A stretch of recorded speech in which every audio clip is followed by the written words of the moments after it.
Working on your mindset, I think, is something that we should all be doing every day. It's a muscle that has to be strengthened. Like if you were going to go to the gym to get a six pack, you wouldn't just go once and then presume you're going to get a six pack.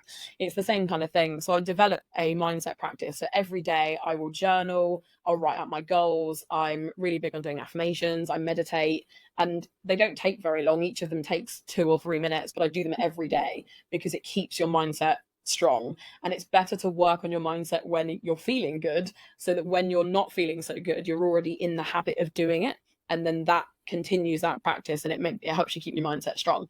So that's definitely one of the things that I was doing during this time, and that I recommend everyone else do.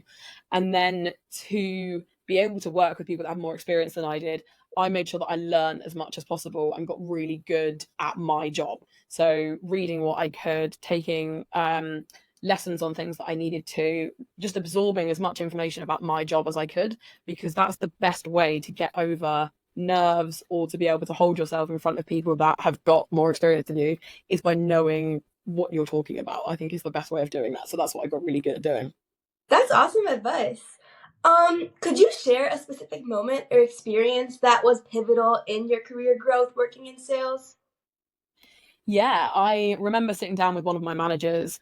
I think I'd been in career for about 5 years at this point, and I didn't have any goals. As far as I was concerned, I was a huge success. I was earning really good money. I'd gotten out of the marriage. I was living in London. Like I was kind of done. And my manager sat me down and was like, "Okay, cool. What's next?" And I was like, "What do you mean, what's next?" Like, I'm good.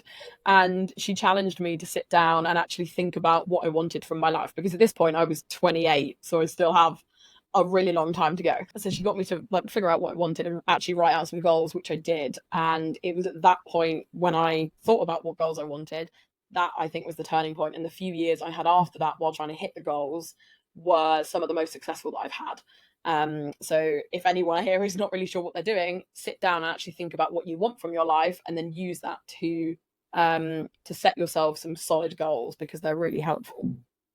What's some advice in deciding what you want in your life? Because I know, a lot of the viewers are younger and are kind of still trying to figure that out. So what's some advice that you have for people that are, trying to figure out their goals, their aspirations in life?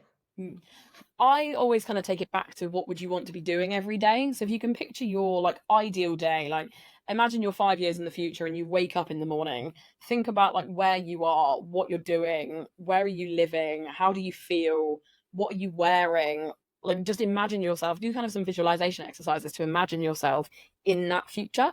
And then when you've got kind of an idea of what that looks like, you can then use that to start setting your goals. So that might be that in 5 years I want to have bought my own house, or I want to be in a career that lets me speak on stages, or